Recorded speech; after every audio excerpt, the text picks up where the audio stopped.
Hello អ្នកនាងជួបខ្ញុំបាទជីសាសម្រាប់រឿងហើយថ្ងៃនេះខ្ញុំនឹងបន្តទៅការសេរឿងរបស់យើងទេមុនចូលទៅការសេរឿងរបស់យើងសូមអ្នកនាង Subscribe ចុច Like បើកឆ្ងាយទៅពេលដែលខ្ញុំបានផុសវីដេអូចូលទៅការទូរស័ព្ទនាងមុនគេហើយនៅពេលនេះយើងចូលទៅការសេរឿងរបស់យើងតែម្ដងតើកញ្ញាជឿពិតជាភ័យខ្លាចណាស់ដែលខ្លាចតែគេនឹងវាយទៅការទូរប្ររបស់យើងហើយនៅពេលនោះគេប្រាប់យើងថានៅ100ឆ្នាំមុនមិនទៅពីនៃការសុនជីបានលាក់អំណាចចោលហើយវាក៏បានផ្ទុះសង្គ្រាមស៊ីវិលនៅទ្វីបកានយានហើយនៅក្រៅពីនោះមិនទៅពីបានចោលសង្គ្រាមមានទេពកសមនេះនោះគឺជាវិញវាយទៀនហើយនៅវិញនោះវាយទៀនក៏បានវាយទៅកាន់យេឈិនមួយដៃការវាយមួយដៃរបស់គាត់នឹងមិនអន់នោះទេហើយធ្វើឲ្យអ្នកទស្សនាបាននិយាយថាតើនោះជាកម្លាំងរបស់វាយទៀនមែនតើហើយនៅវិញនោះគាត់ក៏បានប្រើកម្ដាប់ដៃវាយខ្លួនជា5ផងដែរប្រហែលជាវាយទៀននឹងខឹងទៅកាន់ក្មេងប្រុសនឹងខ្លាំងហើយតើក្មេងប្រុសនឹងឈួតមែនទេកញ្ញាជាវក៏បាននិយាយថាតើគាត់នឹងឈួតមែនទេបើជាគាត់នឹងយកសភាតាមសូចឹងហើយគាត់មិនស្គាល់កម្លាំងវាយទៀនមែនទេបើជាគាត់នឹងឡើងទៅវាពិតជារំខានមកកាន់អ្នកខាងណានៅពេលនោះនាងក៏ដើរចាចេញពីទីនឹងផងដែរមុននឹងនាងដើរចាចេញនាងបានគិតថាវាយទៀនចេញនឹងចិត្តរបស់គាត់ចាប់ឆេវឆាលឿនខាងណាហើយតែបរោះនឹងមិនគិតទ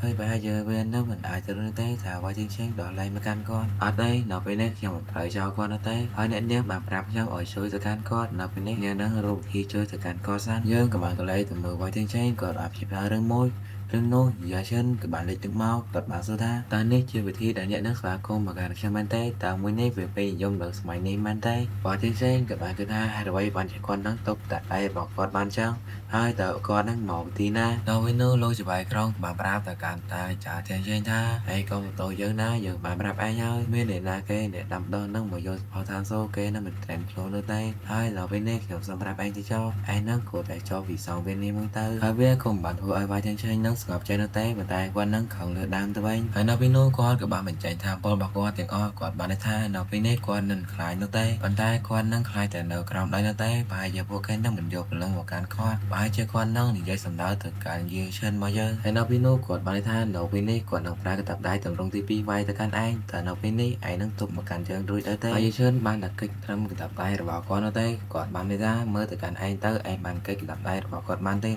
ហើយតែឯងនឹងមានតែកុសលមែនទេប៉ុន្តែឯងនៅក្មេងពេកហើយនៅពេលនេះយើងសូមរ៉ែទៅចុះយើងនៅប្រើស្គៀនសម្ងាត់របស់យើងហើយនៅពេលនោះគាត់ក៏បានលោតទៅខាងលើគាត់បានថានៅពេលនេះឯងចាំយកស្នៀតរបស់គាត់ទៅជាមួយតែឯងនឹងទប់បានទៀតអត់យាយឈិនក៏បានគិតថាតើវាយទាំងចេញបានវាយមកកាន់គាត់ប៉ុន្តែគាត់នឹងមិនគិតអីតែនៅពេលនេះតើគាត់នឹងប្រើជើងវាបហាមកកាន់ខ្ញុំមែនទេហើយនៅពេលនោះយាយឈិនក៏បានចាប់រោរឿងមួយវាយទាំងចេញបានបដោបប៊ីតគាត់បាត់ហើយមើលតាមស្ទាយរបស់គាត់ទៅដូចជាគាត់នឹងចង់ព្រោះវាយមកកាន់គាត់ចឹងហើយនៅពេលនោះវាយទាំងចេញបានវាយទៅកាន់ទូប្រុសរបស់យើងមួយដៃប៉ុន្តែគាត់នឹងវាយតែដៃសងខាងហើយធ្វើឲ្យទូប្រុសរបស់យើងក៏បានទៀនមកខាងក្រោមផងដែរប៉ុន្តែទូប្រុសរបស់យើងក៏បានទប់ខ្លួនជាផងដែរហើយគាត់ក៏បានសរសើរផងដែរកម្លាំងរបស់គាត់ក៏មិនអន់ផងដែរហើយនៅពេលនោះយាយឈិនក៏បានចាប់អារម្មណ៍ទៅកាន់វិជើងរបស់គាត់វិញណាខ្លាចវិជើងរបស់គាត់នឹងខូចហើយនៅពេលនេះគាត់ដកវិជើងរបស់គាត់ពីថ្មនឹងមិនទាន់បាននោះទេប៉ុន្តែនៅពេលនោះវាយទាំងចេញបានវាហាទៅកាន់ទូប្រុសរបស់យើងហើយម្ដាយរបស់គាត់នឹងបានធ្វើឲ្យទូប្រុសរបស់យើងនឹងខ្ទប់ទៅដីផងដែរប៉ុន្តែនៅទូប្រុសរបស់យើងដូចជាមិនខ្វល់ចឹងហើយវាយទាំងចេញគឺបាននិយាយថាបន្ទាប់វាឯងនឹងបានដល់លើឆាទៅឲ្យគាត់នឹងសម្ដែងស្ទាល់របស់គាត់នឹងនៅពីក្មេងណាស់ដែរហើយឯងនឹងអនុញ្ញាតឲ្យគាត់នឹងធ្វើបែបនោះដែរតែហើយខ្ញុំនោះវាយទាំងចេញក៏បានទៅកាន់យាយឈិនរបស់យើងមួយចឹងបន្ទាប់ទៅហើយគាត់ក៏បានអាឡាទៅក្រោយវិញផងដែរហើយមើលទៅកាន់យាយឈិនរបស់យើងនឹងក៏បានជាប់នឹងថ្មហើយនៅពេលនោះវាយទាំងចេញក៏បាននិយាយថានៅពេលនេះគាត់បានយកឈ្នះមួយនឹងហើយតាកញ្ចា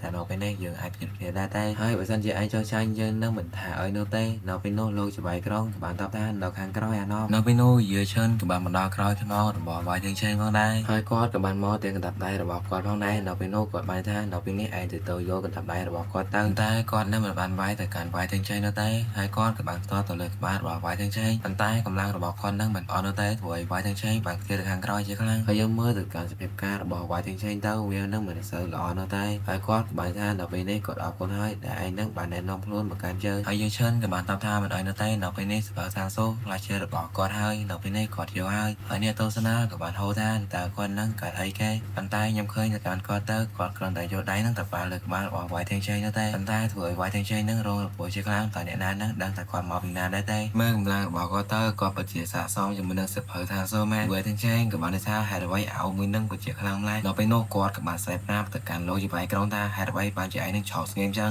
ហើយតើឯងនឹងមិនចង់បានសិភៅថាសូមែនទេហើយនៅពេលនោះលោកជាវាយក្រុងក៏បានថាហេតើយើងនឹងជួយទៅកាន់ឯងធ្វើអីហើយតើចំណេះរបស់ឯងនឹងមិនអស់មែនទេហើយឯងនឹងពិតជាធ្វើ bao được cản cùng mình tê tại ba mình phân anh bật chỉ cả mai thôi là anh nâng mình tôi score cầm đằng theo bỏ anh bên tê thả cầm đằng theo bỏ anh nâng bật chỉ on na ơi bật sân chỉ anh on chân bởi để mình nói chỉ tí sân lại bỏ anh một cây sân lạp bài bao đây thưa ơi vai chân chân bật chỉ khăn bên tay hay nó pino quạt các bạn lên là mỗi môi trong cổ mình tăng bao đây kéo nó bạc ra bạc cản chân bên tay hay nó pino vai chân chân các bạn mình chạy tham phôi chức năng vai chân chân các bạn đi xa ơi nơi on chỉ anh nữa tay hay nó pino nhà tôi sana các bạn tha ơi cả mình nâng ghép bên tay hai tàu viên nâng cặp anh ơi mình đang lý bên tay quan đang bật dần mơ nè ba sự phá ra xô nó tay nó vino lô chụp bài trong cả bài ra ngoài trên tại nên chụp bên tay nó lơ xong phiên cây mình hỏi bà tham nó tay nó vino lô chụp bài trong cả bạn bà tham vô cả việc lô băng này nó vino ngoài trên cả bài ra hơi mơ ai đang bằng chuột đôi trong bên tay hay tại đang chọn chừa trong bên tay giờ nó mình thả ở nó tay lô chụp bài trong đôi chị ai đang chọn trong vô hồi giờ nó mình thả ở vào này hay nó vino nhà tôi sana các bạn ở khơi lư nó còn bài ra tại nên chiều bài tao mơ tao và chỉ san na hay nó vino cái nhà các bạn này ra mơ từ cảnh về tao về chọn chỗ lọ bọn đi hơi hay nhom để tạo sẽ nó tay còn mà càng xem ấy hay nó vino sắp tự động vừa so để vào bật chạy lư mau về các bạn tôi và thôi anh tôi sana các bạn rồi chạy chừng đi vào đây để nè các bạn nói tin đi thì có chỉ mấy cơ sát na rồi nên chọn lô tăng nạp với để ok các bạn tự động kịch vào đây cái nhà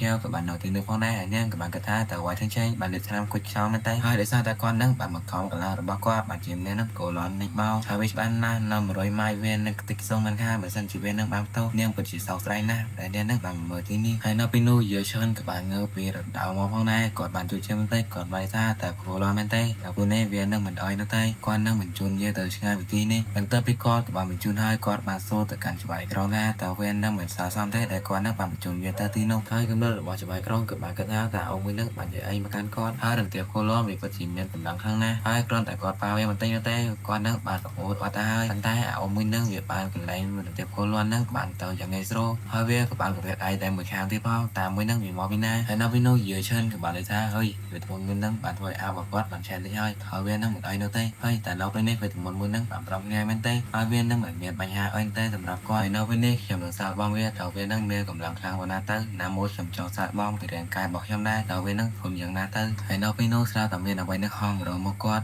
cái nhà chiếu bạn này ra nó bên này con đang một đại slab ba tê hồi giờ mỗi tam chia sẻ tao đôi chỉ nên nó chẳng cho bao nó một chỗ là tạm một dây chân chân hay nè các bạn off từ cản dây chân hai cái nhà chiếu các bạn xô từ cản co ta tại con đang làm cản ấy tê hay là vậy bạn chỉ con đang lịch xa đôi chỉ này khang chân hay nó tiêm hot có bạn xong chỉ nuôi một cản nha dây chân bạn dây tha ở nơi tay con đang một nhìn nơi bẹp luôn nơi tay hay pino dây chân các bạn cứ tha hay là vậy bạn chỉ nên nó chui cản co tặng bạn đi chân hai tàu viên đang mình sầm trong tay ta viên đang với con đang họp mà mai